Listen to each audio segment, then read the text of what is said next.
संगम का ये दूसरा एडिशन है जो दर्शक अभी हमारे साथ जुड़े हुए हैं। मैं बताऊं कि विक्रांत के साथ ये रिश्ता संगम के पहले एडिशन से जुड़ गया था और अब और मजबूत हो गया है। जोरदार तालियों के साथ एक बार फिर मैं चाहूंगी विक्रांत का आप स्वागत करें। Thank you so much, Saloni ji.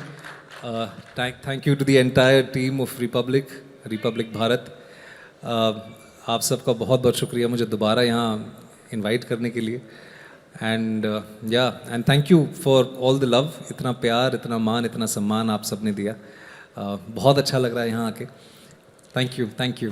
Vikrant, जब पिछले साल हम बैठे थे ऐसे ही आमने सामने बैठे थे और मेरे सामने एक वर्सेटाइल कामयाब एक्टर बैठा था जो बहुत हम्बल है, बहुत डाउन टू अर्थ है, बहुत प्यार से बात करता है.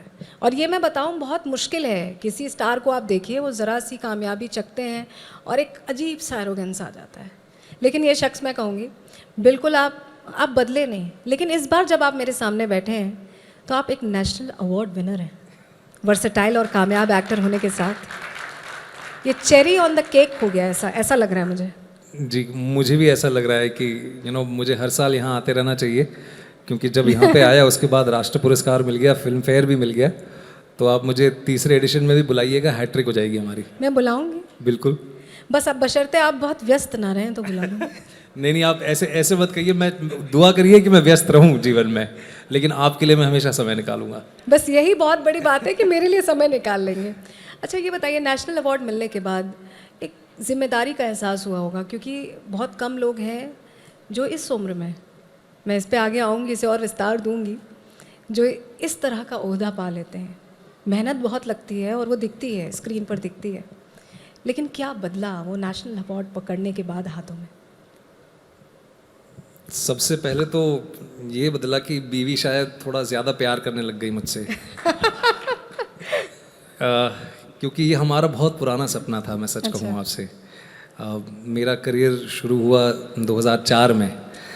और तब जब सलोनी जी हमने शुरुआत की थी तब तो एक्टिंग का ये भी नहीं आता था, ये भी नहीं पता था कि क्या करना है कैमरे के सामने या किस तरह का एक्टर बनना है, क्योंकि ट्रेंड एक्टर नहीं थे.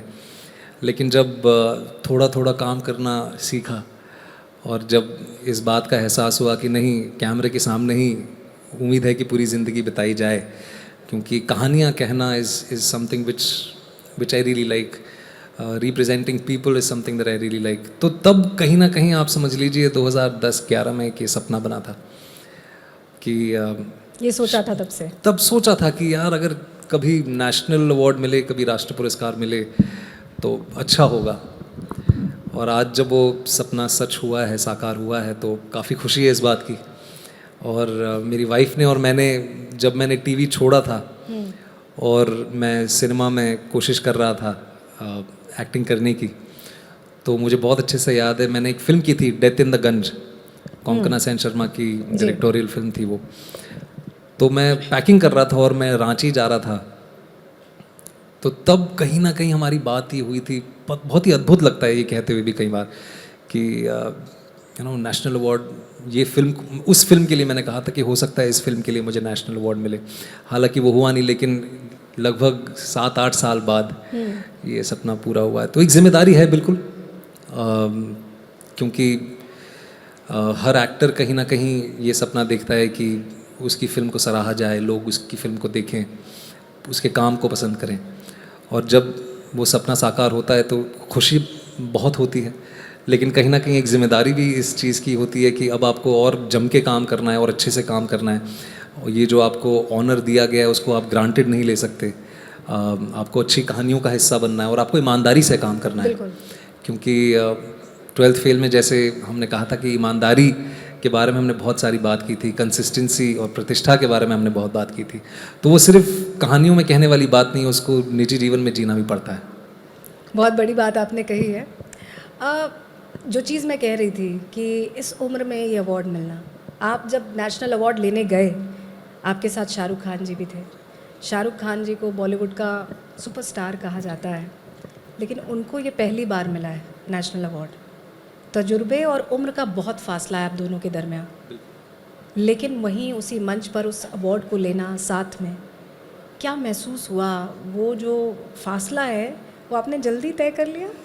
नहीं, ये कहना थोड़ा अनफेयर है क्योंकि जैसे आपने बिल्कुल सही कहा, वो शाहरुख खान है और वो बादशाह ऑफ बॉलीवुड है, बिल्कुल। और उनके जैसा मेरे ख्याल से वो वंस इन अ जनरेशन जैसे कहते हैं, अमिताभ बच्चन जी हो गए, शाहरुख खान जी हो गए, तो उनसे तुलना ना ही की जाए तो बेहतर है, क्योंकि ये उनके लिए बहुत अनफेयर है।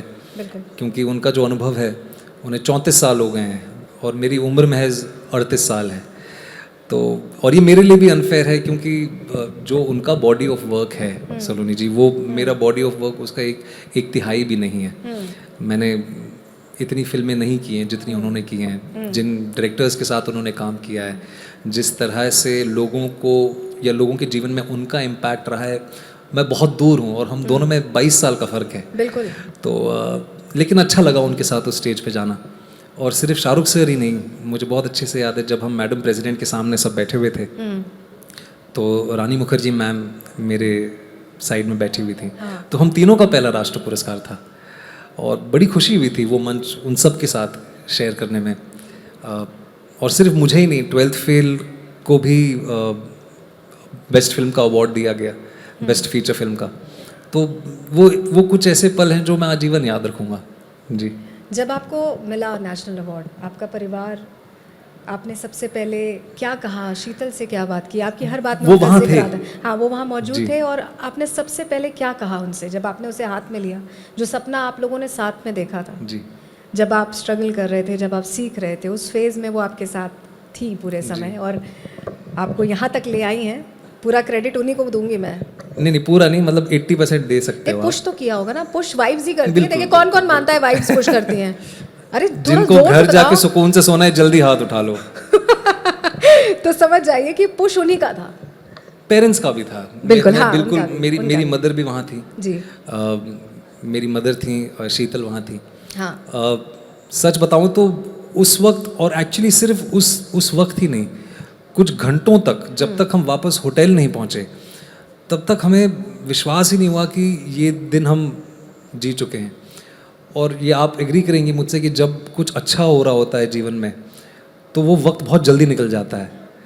तो सुबह से रात कब हो गई, हम वापस होटल कब पहुंच गए, उसका एहसास ही नहीं हुआ। तो बहुत खुश थे। आंखें बंद करके याद करते हैं उस पल को? मैं अब तो देखिए टेक्नोलॉजी का ज़माना है, अब तो देख लेते हैं। वीडियो खोल के देख लेते हैं। अच्छा। बहुत सारे वीडियोस सब ने शूट किए हैं। तो और घर पे भी एक जगह मैंने वो तस्वीर प्रेसिडेंट मैडम के साथ लगाई हुई है। तो जब ऐसे चल के जाता हूँ तो मैं 1 सेकंड का पॉज ज़रूर लेता हूँ और देखता हूँ और मैं कहता हूँ अरे यार क्या बात है, और फिर आगे बढ़ जाता हूँ। क्या बात है! आपकी एक्टिंग को देखकर भी यहाँ पर सारे लोग कहते हैं क्या बात है, कहते हैं ना? Thank you so much, thank you. जब आपकी एक्टिंग का हम जिक्र करते हैं तो आपके अंदर एक कैरेक्टर्स को लेकर एक बहुत ज़्यादा पैशन हम देखते हैं।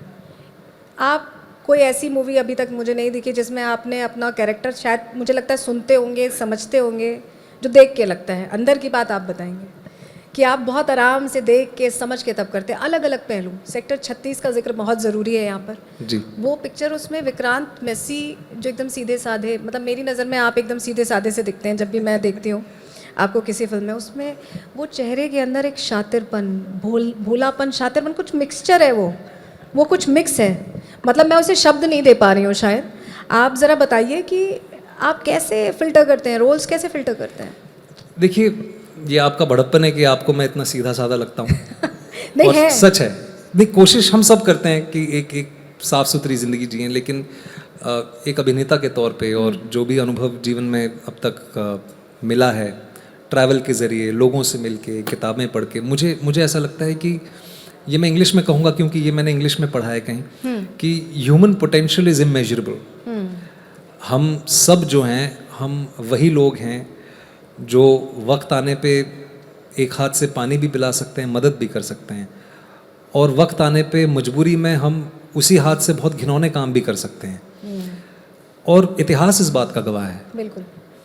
सर्कमस्टांसेस इंसान को बहुत सारी चीज़ें करने पे मजबूर कर देते हैं। तो अगर ह्यूमन साइकोलॉजी की बात करें, या क्योंकि एक एक्टिंग का एक पहलू है वो भी, बिल्कुल। कि इंसान का नेचर कैसा है, एंथ्रोपोलॉजी क्या होती है, वो सारी चीज़ें को जो भी मैं अब तक थोड़ा बहुत समझाऊं, मैं उसको कैमरे के सामने पर्दे पे लाने की पूरी कोशिश करता हूं। और रही बात सेक्टर 36 की, तो एक बहुत ही कॉन्शियस डिसीजन था, क्योंकि 12th फेल के सक्सेस के बाद बहुत सारे लोग, और ख़ास तौर पे राइटिंग कम्युनिटी, जो प्रोड्यूसिंग कम्युनिटी है, वो मेरे पास वैसे ही रोल्स लेके आ रहे थे। और मैं सच कहूँ तो मेरा ना अटेंशन स्पैन एक्चुअली बहुत कम है, मैं बहुत जल्दी चीज़ों से बोर हो जाता हूँ। तो मैंने मेरी टीम के साथ बैठ के डिस्कस किया कि नहीं, ये मेरे लिए एक जो चैलेंज है एज एन एक्टर, वो मुझे उसे स्वीकारना है। I want to go out there and do something that I have not done, and also the larger story that we were trying to talk about. क्योंकि जो सोशियो इकोनॉमिक डिस्पैरिटी के बारे में हमने बात की जी, जो हमारे देश में क्रिमिनल जस्टिस सिस्टम है, जो न्याय का एक अनफॉर्चुनेट तरीका है, जो सिस्टम हमारे देश का रहा है, उस विषय पे अनफॉर्चुनेटली बहुत फिल्में नहीं बनी हैं कुछ सालों में। And all of us felt, और मैं इस बात पे जेन्युइनली जो प्रोड्यूसर है हमारे दिनेश विजन, मैडॉग फिल्म्स का मैं शुक्रिया करना चाहूँगा, क्योंकि मैं आज भी जानता हूँ, ये फिल्म हमने दो तीन साल पहले बनाई जी, आज भी ऐसे बहुत से लोग हैं जो ऐसी कहानियों को छुएंगे नहीं, रिस्क नहीं लेंगे। वो रिस्क नहीं लेंगे। तो उन्होंने वो रिस्क लिया, उन्होंने एक फर्स्ट टाइम फिल्म मेकर को ये फिल्म बनाने का मौका दिया, एक फर्स्ट टाइम राइटर को उन्होंने मौका दिया, और मैंने जो ऐसा कोई किरदार किया नहीं था, मुझे मौका दिया। तो कई बार कहानियाँ कहना ज़रूरी होता है। एंड जो ह्यूमन पोटेंशियल की जो मैं बात कर रहा था, मज़ा आता है। देखिए, कैमरे के सामने अभिनय करना is something that I love doing, and I hope I continue to do this. तो अलग अलग किरदार करने में मज़ा आता है, अलग अलग बैकग्राउंड्स को एक्सप्लोर करने में मज़ा आता है। एंड आई थिंक लोगों को भी बहुत पसंद आई वो फिल्म, और काफ़ी अच्छा लगा जब रिसेप्शन मिला उस फिल्म को। अब आपने क्योंकि जिक्र कर दिया है, विक्रांत को अलग अलग किरदार करना अच्छा लगता है, और मुझे लग रहा है कि अब हमारा जो नेक्स्ट क्वेश्चन है उसी के अराउंड होना चाहिए। विक्रांत को 6 पैक एब्स के साथ बहुत अच्छे से शूट करते हुए कौन कौन देखना चाहता है? पहले जल्दी से बताओ। अरे हूटिंग करके बताओ, ऐसे नहीं पता चलता। यार ये तो बड़ा चैलेंज दे दिया आप लोगों ने। नहीं नहीं, मैं आ रही हूँ उस पर। आप करेंगे ऐसा, मुझे पता है। कोशिश है ये, होपफुली इस साल आप शायद देखें। तो मैं बात कर रही हूँ दोस्ताना 2 की। अब आप कौन कौन सोच रहा है कि विक्रांत कैसे दिखेंगे? दोस्ताना 1 याद है यहाँ सबको? देखिए कैसे जल्दी से यस आ रहा है। अब आप समझ जाइए, चैलेंज दे दिया इन्होंने। चैलेंज दे दिया, बहुत प्रेशर हो रहा है। मुझे लग रहा है यहाँ से निकलते ही सबसे पहले जिम भागना पड़ेगा मुझे। तो वो जो है आपका जो एक रोल रहा है अभी तक, गंभीर विक्रांत, सीरियस विक्रांत, उसमें कैसा विक्रांत दिखने वाला है? और एक ऐसे एक्टर को आपने रिप्लेस किया है जो थोड़ा सा शैतान टाइप का दिखता है, थोड़ी शैतानी वाले रोल्स करता है, आपने उसको रिप्लेस कर दिया गंभीर वाले विक्रांत ने। नहीं, देखिए किरदार बिल्कुल गंभीर नहीं है। नहीं है? बिल्कुल नहीं है। और बहुत ही एक्साइटेड हूँ मैं, क्योंकि मैंने खुद जो चैलेंज की हम बात कर रहे थे सेक्टर 36 को लेके, 12th फेल को लेके, तो एक नया चैलेंज है, एक नई चुनौती है। तो बहुत एक्साइटेड हूँ मैं उसे लेके। शायद पहली बार आप सब मुझे एक ऐसे किरदार में देखेंगे जिसमें एक्चुअली आप लोगों ने कभी मुझे देखा नहीं है। तो आई एम रियली एक्साइटेड। तो गुड बॉय से बैड बॉय या नॉटी बॉय, क्या है उसमें? अब देखिए सारी चीज़ें यहीं बता देंगे, तो आप टिकट खरीद के थोड़े ना आएंगे सिनेमा में देखने के लिए, लेकिन खूब मनोरंजन होगा आप सबका। आप लोग बिल्कुल आइएगा। हाँ। अभी तो हम शूटिंग शुरू करने वाले हैं उसकी कुछ समय में। दोस्तों के साथ मिलके भी काम करने का मौका मिल रहा है, तो काफ़ी एक्साइटेड हूँ। एंड या मैं और क्या ही कहूँ, मैं ज़्यादा कहूँगा तो प्रोड्यूसर नोटिस भेज देगा मुझे। अच्छा, इनका क्या है ना कि ये रोलर कोस्टर पर चलते हैं, इनका मन नहीं भरता एक रोल से। दोस्ताना 2 की हम बात कर रहे थे, अब आ जाइए आप एकदम स्पिरिचुअलिटी में, एकदम ऐसा लगेगा कि आप कहाँ आ गए, क्योंकि ये वाइट भी कर रहे हैं। वाइट श्री रविशंकर पर है, और उनका जो जीवन है वो बहुत अपने आप में बहुत सारी कहानियाँ समेटे हुए। वो कहानियाँ आप कैसे उसका हिस्सा बने, पहले तो वो कहानी बताइए, और कैसे उसे उकेरेंगे, वो कैसे स्क्रीन पर हम देखेंगे विक्रांत को उसमें। Thank you. सबसे चैलेंजिंग रोल अब तक का यही रहा है। और वाइट जो फिल्म की आप बात कर रही हैं, वो गुरुदेव श्री रविशंकर जी की जीवनी पे आधारित है, पर वो कन्वेंशनल बायोपिक नहीं है। ओके। तो जिस तरह से हम आमतौर पे हिंदी सिनेमा में देखते हैं कि वो गुरुदेव किस तरह बने, वैसा कुछ नहीं है। इनफैक्ट इतिहास के एक बहुत ही इम्पोर्टेंट चैप्टर पे हमने ये फिल्म बनाई है, जिसके बारे में अनफॉर्चुनेटली बहुत लोग नहीं जानते हैं। साउथ अमेरिका में जो कोलंबिया है, कोलंबिया देश में एक सिविल वॉर चल रही थी लगभग 50 साल तक। वहाँ पे हिंदुस्तान के एक फिलैंथ्रोपिस्ट, एक स्पिरिचुअल गुरु, लाइफस्टाइल गुरु जो गुरुदेव श्री श्री रविशंकर जी हैं, उनका क्या योगदान था उस सिविल वॉर को रोकने में, उनकी फिलैंथ्रफी का, उनकी टीचिंग्स का, आर्ट ऑफ लिविंग फाउंडेशन का। और सिर्फ उनका ही नहीं, किस तरह से जो हमारे भारत की जो वैल्यू सिस्टम है, जो सदियों से, हज़ारों साल से हम सबको जोड़ के रखी है, जो एकता की बात हम करते हैं, नॉन वायलेंस की जो हम बात करते हैं, जो फॉरगिवनेस की हम बात करते हैं, जो हमारे पूर्वजों ने भी की है, अनफॉर्चुनेटली जिसको हम सब भूल चुके हैं, उन वैल्यू सिस्टम्स के ऊपर वो फिल्म है। And everything that you see in the film is actually fact based. आप ऑनलाइन जाके सब कुछ क्रॉस चेक कर सकते हैं। So it is phenomenal.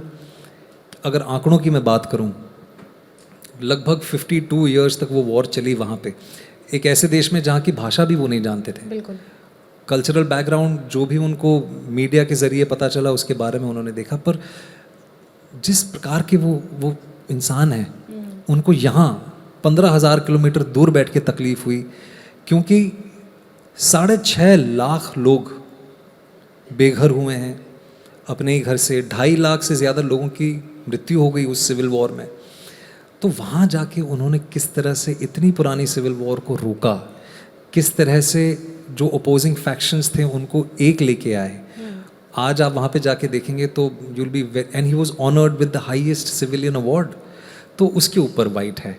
और ये सिर्फ कोलंबिया के ऊपर नहीं है, ये मुझे पूरा विश्वास है जब आप ये फिल्म देखेंगे तो जिन वैल्यू सिस्टम्स की मैं बात कर रहा हूँ, जो भारतीय वैल्यू सिस्टम्स की मैं बात कर रहा हूँ, नॉन वायलेंस की, फॉरगिवनेस की, कहीं ना कहीं ये फिल्म देखने के बाद हम दोबारा उन वैल्यू सिस्टम्स को और ध्यान से देखने पे मजबूर हो जाएंगे। आपने वहाँ जाकर, वहाँ शीशी के साथ आप रहे होंगे, वो एटमॉस्फेयर, वो सेरेनिटी, वो कैसा माहौल होता है? क्या वहाँ विक्रांत जाकर बिल्कुल शांत हो जाते हैं? क्या लगता है वहाँ पर? मैं सच बताऊँ तो वहाँ जाके अपने और करीब आ जाता हूँ मैं, क्योंकि ये मेरा सौभाग्य रहा है कि गुरुदेव के साथ बहुत समय बिताने का मौका मिला। और हमारे फिल्म के जो प्रोड्यूसर हैं महावीर जैन जी, ये फिल्म वो मेरे पास लेके आए थे। और पहली बार मेरी मुलाकात उन्होंने गुरुदेव के आश्रम में, बेंगलुरु में आश्रम में ही करवाई थी। तो इस फिल्म के ज़रिए उनके बहुत करीब आने का मौका मिला, उन्हें निजी तौर पे जानने का मौका मिला। तो जब मौका मिलता है मैं भाग जाता हूँ वहाँ पे। बहुत एक डिस्कनेक्ट हो जाता है वहाँ पे जाके। And I am so glad कि उनके साथ वक्त बिताने का मौका मिला। उनकी वजह से मैं भी कहीं ना कहीं एक अपने जीवन में थोड़ा ठहराव ला पाया हूँ। उनकी जो टेक्निक्स है, जो ध्यान वो कराते हैं, जो वो योग कराते हैं, that has really had an impact on me personally, and I'm so glad। और क्या ही कहूँ आपसे, ये सच में इस फिल्म के ज़रिए उनके, और इतने सारे लोग, 180 से ज़्यादा देशों में लोग उनके फॉलोअर्स हैं। आप मतलब लाखों करोड़ों लोग सिर्फ उनकी एक झलक देखना चाहते हैं। वो impact art of living foundation का उनकी टीचिंग्स का रहा है। और जब आप उनको छू पाते हैं, उनके साथ बैठ के 2 रोटी खा पाते हैं, वो आपके नाम से जानते हैं, तो ये एक ब्लेसिंग ही है। And to get to play him, and काफ़ी चैलेंजिंग था to play him, because he is a very unique personality. He is actually someone who has no blueprint. वो अपने में एक ही हैं सिर्फ। तो बहुत तैयारी करनी पड़ी। बस ये है कि फिल्म तो अब बन गई है, उम्मीद है कि आप लोगों को वो फिल्म पसंद आएगी। मुझे लगता है कि आप जब वो मूवी रिलीज़ होगी तो आप सबसे पहला रिव्यू जनता से चाहेंगे या श्रीशी जी से चाहेंगे? सबसे पहले तो मैं उन्हीं से चाहूँगा, है ना? और क्योंकि उनकी लाइफ पे आधारित है ये फिल्म, उनके योगदान पे आधारित है, तो सबसे पहले तो वही देखेंगे फिल्म। और वो क्या कहेंगे, ये सोच के ही थोड़ी नर्वसनेस हो रही है मुझे। बट कुछ क्लिपिंग्स उन्होंने फिल्म की देखी हैं जी, एंड अब तक तो उन्होंने कुछ कहा नहीं है। अब तक तो ठीक ही लग रहा है, क्योंकि प्रोस्थेटिक भी बहुत हुआ है उस फिल्म में। बिल्कुल। हाँ, तो आप मानेंगे नहीं कि लगभग 5 से 5.5 घंटे मुझे लगते थे वो प्रोस्थेटिक करने में, फिर मेकअप पूरा लगा करने में, बाल वो लुक लेने में इनको 5-5.5 घंटे लगते थे। जी। और उसके बाद हम 10 घंटा शूट करते थे। तो अब यही ऊपर वाले से मतलब प्रार्थना है कि जो मेहनत हम सबकी लगी है वो थोड़ा फल लाए। आप लोग सिनेमा घरों में जाएं, इस फिल्म को देखें। ज़रूर देखेंगे, मुझे लगता है तालियां बता रही हैं आपको। ओ रोमियो को लेकर भी आपकी एक झलक मैंने देखी, जब जो पिछले साल विक्रांत आए थे उस वाले लुक में देखी मैंने, है ना? तो उसमें क्या है, क्या कुछ सरप्राइजिंग एलिमेंट है विक्रांत का? जी, जैसे कि सब लोग जानते हैं कि विशाल भारद्वाज जी का कितना बड़ा इम्पैक्ट रहा है मेरी लाइफ पे। 2003 में उनकी एक फिल्म आई थी मकबूल। मेरा मानना है हम सब ने, अधिकतर लोगों ने यहाँ पे वो फिल्म देखी होगी। तो उस फिल्म का जो इम्पैक्ट मुझ पे था, मैं उसी कारण कहीं ना कहीं एक्टर बना हूँ। इरफान साहब का एक बहुत बड़ा योगदान रहा है मेरी लाइफ में। मतलब मैं निजी तौर पे उनको कभी जानता नहीं था, हम काम करने वाले थे, प्रोफेशनली एक दूसरे को जानते थे। तो जब उन्होंने ये फिल्म मुझे ऑफ़र की तो सवाल ही नहीं था कि मैं ना कहूँ। तो एक आप कह सकते हैं कि एक छोटा सा कैमियो है मेरा उस फिल्म में। और विशाल जी हैं, मतलब चाहे एक सीन हो या एक डायलॉग हो, अधिकतर लोग मेरे ख्याल से उन्हें ना नहीं कहेंगे। तो आई एम रियली एक्साइटेड। और उसका टीज़र अभी बाहर आया है जी, उसमें आप दिख रहे हैं। जी, उसमें एक दो शॉट हैं मेरे भी। तो मुझे बड़ा अच्छा लगा है कि विशाल जी की एक फिल्म के टीज़र में मैं हूँ। और बहुत अच्छी फिल्म बनाई है उन्होंने। जितने भी लोग उस फिल्म से जुड़े हैं सब ने बहुत मेहनत की है। और अभी बस 2 हफ्ते में रिलीज़ है फिल्म, तो उसे भी आप लोग प्लीज़ जाके देखिएगा, अपना प्लीज़ प्यार दीजिएगा उस फिल्म को। आपने इरफान साहब का जिक्र किया, उनकी एक्टिंग के सभी कायल हैं। और बाबिल अब कोशिश कर रहे हैं, आप मिले बाबिल से? मैं काफ़ी समय से मिला नहीं हूँ। आई थिंक साल सवा साल से हमारी मुलाकात नहीं हुई है, बट हम जानते हैं एक दूसरे को। और I just wish him the best of everything, क्योंकि इरफान साहब का अंश है वो। और बहुत टैलेंट है उनमें। वो बखूबी खुद एक बहुत कमाल के अभिनेता हैं, कमाल के इंसान हैं। तो I just wish him all the very very best for everything he does. अच्छा विक्रांत, एक बात बताइए, मैं यहाँ पे बता रही हूँ सभी को, मैं बात सीक्रेट आउट कर रही हूँ, ठीक है?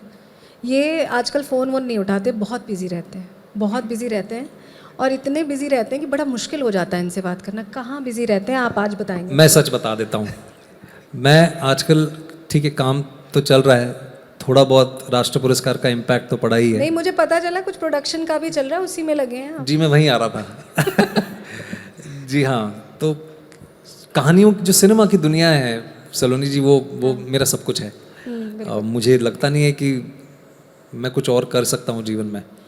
तो अब ऐसा लगा कि चलो कुछ प्रोड्यूस भी करते हैं।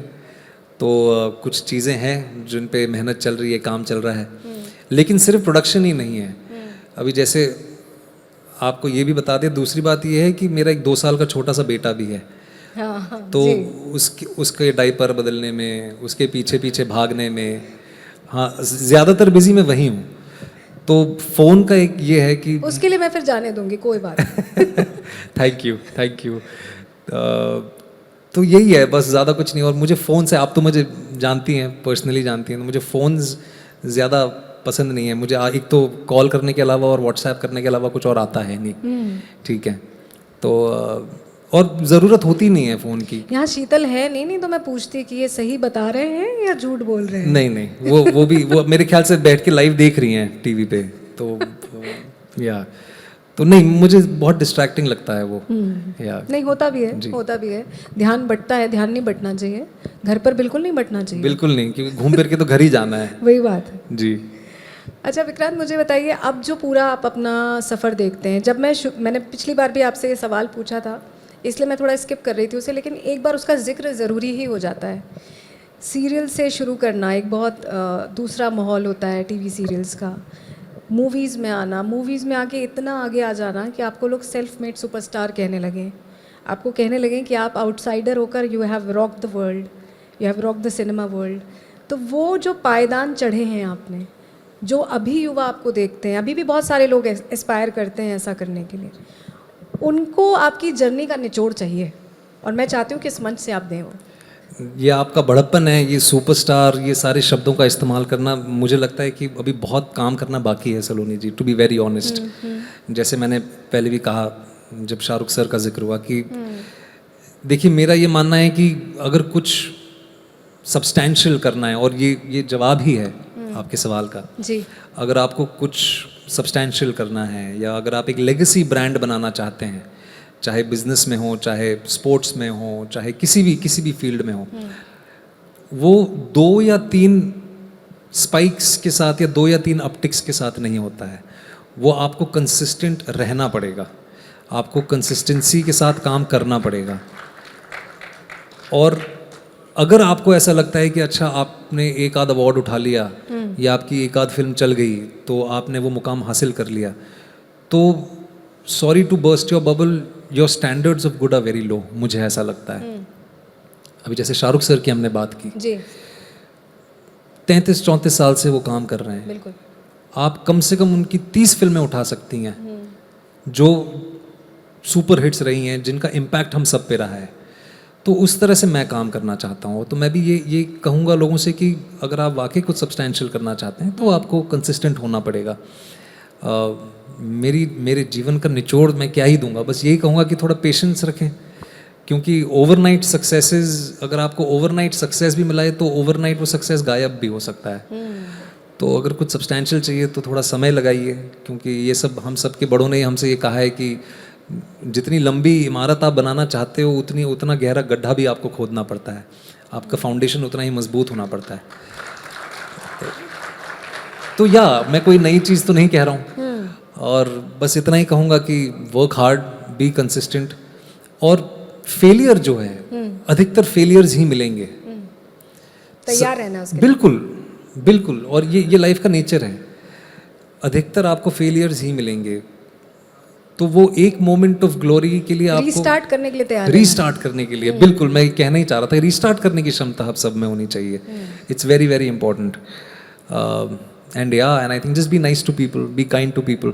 मैं हमेशा एक चीज़ कहता हूँ, और हाल ही में जब मैं जर्नल करता हूँ, मैं लिखता भी हूँ, तो मैं हमेशा एक चीज़ ये लोगों से कहता हूँ कि देखिए, प्लान तो सभी बनाते हैं, प्लान का क्या होगा वो कोई नहीं जानता सिवाय ऊपर वाले के। पर एक चीज़ मैं अपने एक्सपीरियंस से ज़रूर जानता हूँ कि there is no greater plan than gratitude. There is no greater plan than gratitude. अगर आप सच में शुक्रगुजार हैं जो भी आपको मिला है, if you are kind to people, if you are respectful to your elders, अगर आप कोशिश करते हैं अपनी कैपेसिटी में एक अच्छा भाई, एक अच्छा पति, एक अच्छा बेटा बनने की, किसी ना किसी की दुआ तो लगेगी ही लगेगी। मैं यही चीज़ अभी अर्नब सर से भी कह रहा था जी। थोड़ी देर पहले। लगभग 1500 लोग आज रिपब्लिक जो फैमिली है उससे जुड़े हुए हैं। हम सिर्फ 1500 एम्प्लॉयज़ की बात कर रहे हैं, लेकिन आप ये देखिए उन 1500 लोगों के अगर आप 2 ही लोग पकड़ लें, एक परिवार, एक आदमी के जीवन में अगर 2 परिवार में 2 ही लोग हैं, तो कम से कम 4-4.5 हज़ार लोगों की दुआएं उनको मिल रही हैं। बिल्कुल। इतने सारे घरों के चूल्हे जल रहे हैं, इतने सारे लोगों की दुआएं उन्हें मिल रही है। तो जो भी है आपका अच्छा ही होना है, आपके साथ बुरा नहीं हो सकता है अगर आप वाकई लोगों की हेल्प करते हैं या कुछ करते हैं। मैं ये नहीं कह रहा कि मैं करता हूँ, पर मैं कह रहा हूँ कि कोशिश ये रहती है तो करना चाहिए, या और क्या ही बोलूँ मैं। अच्छा, बहुत सारी हमने सीरियस बातें कर ली, फिल्मों से इतर विक्रांत को क्या पसंद? घूमना पसंद है मेरे ख्याल से। बहुत है ना? बहुत। कहाँ कहाँ घूम ली अब तक, और कहाँ का प्लान है? देखिए, अभी तो मैं नोएडा में हूँ, कुछ दोस्त यार दिल्ली में हैं, हाँ। तो थोड़ा दिल्ली घूमेंगे रात को। छोले भटूरे खाएंगे क्या? नहीं, छोले भटूरे नहीं, छोले भटूरे रात को नहीं। लेकिन हाँ, घूमने का बहुत शौक है, क्योंकि शायद इसीलिए मेहनत भी करते हैं कि और हम सबके वही शौक, सभी के वही होते हैं, 2 अच्छे कपड़े पहन लें, 4 अच्छी जगह देख लें, 2 अच्छी रोटी खा लें, और क्या ही है। तो बस यही है, घूमना तो बहुत है, अभी तो बहुत कुछ देखना बाकी है। अभी शुरू किया है? हाँ, अभी तो शुरू किया है जी। शुरू एक्टिंग का भी अभी शुरू ही किया है, तालियां मारिए इस पे। Thank you. अच्छा, अब मैं लास्ट सेगमेंट की तरफ बढ़ रही हूँ इंटरव्यू के। जी। विक्रांत, मैं कुछ लाइंस बोलूँगी and I want you to finish the lines. My goodness. Okay, कोशिश करूँगा। मैं बहुत ज़्यादा स्पॉन्टेनियस नहीं हूँ। हाँ, मैं बहुत ज़्यादा कैमरे के सामने जाने के लिए मैं बहुत रिहर्सल करता हूँ, बहुत दिनों दिन तक पढ़ता हूँ जी। तो नहीं, आप स्पॉन्टेनियस हैं, ऐसा नहीं है। देखते हैं, पिछली बार देखा था हमने। देखते हैं, कोशिश करते हैं। पिछली बार वैसी बहुत सारी चीज़ें कह भी दी थी मैंने, हाँ। जो 2-4 दिन तक चलती रहीं। तो अच्छी तो थी चीज़ें सारी, अभी उसका असर देख रहे हैं हम। Thank you, thank you. अच्छा, नेशनल अवार्ड की ट्रॉफी हाथ में पकड़ते ही सबसे पहला ख्याल जो मेरे दिमाग में आया था वो ये था कि सपने पूरे हो सकते हैं। सपने पूरे हो सकते हैं, बस कोशिश करने की ज़रूरत है। इसमें भी मैसेज दे रहे हैं। लोग हीरोज़ को बहुत सुपरस्टार मानते हैं, पर असली हीरो वो होता है जो एक अच्छा इंसान हो। बॉलीवुड में एक आउटसाइडर होना मेरे लिए बोझ नहीं बल्कि मेरी सबसे बड़ी।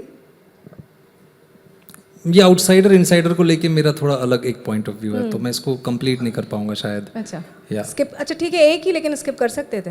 हाँ, बट इसको मैं अपना पक्ष भी रख लेता हूँ सामने कि ये जो आउटसाइडर इनसाइडर की जो डिबेट है वो मुझे बहुत बेफिजूल की लगती है। क्योंकि सच में किसी भी क्षेत्र में अगर आप चले जाएं, अगर आप अपना काम अच्छे से करते हैं तो लोग आपको सराहते हैं, आपको वो मौके मिलते हैं जो आप डिजर्व करते हैं। सिनेमा में आपने बहुत से ऐसे लोग देखे होंगे जो सो कॉल्ड इनसाइडर्स हैं, वो काम नहीं जानते हैं, इसीलिए वो आज काम नहीं कर रहे हैं, चल नहीं पाते हैं। मेरे जैसे लोग जो हैं जिनको आप आउटसाइडर कहते हैं, मैं आज इस मंच पे यहाँ बैठा हूँ, मैं उन लोगों के साथ काम कर रहा हूँ जिनके साथ काम करना मेरा सपना था। तो ये इनसाइडर आउटसाइडर का जिनको भी ये लगता है कि ये सच है, ये बिल्कुल सच नहीं है। एक्सेस है, उनको एक्सेस जरूर है, लेकिन सस्टेनेबिलिटी जो है वो सिर्फ मेरिट पे ही होती है, और वो हर क्षेत्र में यही सत्य है। बड़ी बात कही है इन्होंने, यानी अचीवमेंट मेहनत से होता है। बिल्कुल ठीक है। अच्छा, सक्सेस के पीक पर खड़े होकर मुझे डर लगता है कि कहीं मैं सपना तो नहीं देख रहा। यार इतनी पॉजिटिव बात कैसे कोई कर सकता है यार, हर चीज़ के लिए तालियां मारिए भाई इनके लिए। इतनी पॉजिटिविटी की खान है ये पता चल गया है। आज जब लोग मुझे 500,000 करोड़ वाली फिल्म्स के बीच देखते हैं तो मुझे लगता है कि अपना टाइम आएगा। अगर आज मैं किसी फिल्म को नो कहता हूँ, ना कहता हूँ, तो उसके पीछे का असली डर ये होता है कि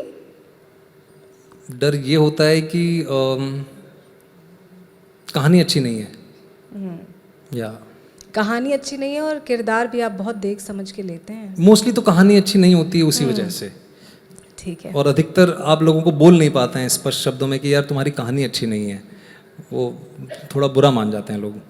ठीक है, अब एक मिनट का फटाफट रैपिड फायर है और ये हमारा लास्ट है। ठीक है। नेशनल अवार्ड खुशी या जिम्मेदारी? दोनों। 12th फेल के बाद लाइफ सिंपल या सीरियस? सिंपल। आज का विक्रांत काम या कॉन्फिडेंट? काम and confident. Okay, combination. Yes. Stardom कितना चाहिए, ढेर सारा या थोड़ा सा भी चलेगा? उतना जितना मैं संभाल सकूं। बहुत बड़ी बात है। बॉलीवुड में टैलेंट या पीआर? टैलेंट।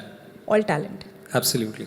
पैसा इंपॉर्टेंट या आर्ट इंपॉर्टेंट? दोनों। दोनों? ट्रैवल भी तो करना है यार, ट्रैवल कैसे करेंगे? बायोपिक करना प्रेशर या प्राउड मोमेंट? बनाते वक्त प्रेशर, अगर अच्छी बन जाए तो प्राउड मोमेंट। रोमांटिक रोल्स या सीरियस रोल्स? बहुत सीरियस कर लिया, अब थोड़ा रोमांस करना चाहते हैं। पेड़ों के आगे पीछे गाना गाना या बॉडी बनाना? दोनों। बॉडी बना के पेड़ों के आसपास गाएंगे। जी बस, बहुत शुक्रिया विक्रांत, आपने बहुत अच्छा जवाब इन्होंने फटाफट दिया। आपको मिलते हैं 10 on 10। Thank you so much, thank you everyone, thank you so much Saloni ji, thank you Republic Bharat, thank you everyone, इतने पेशेंटली आप लोग यहाँ बैठे रहे, सुना, thank you so much, thank you Vikrant, thank you for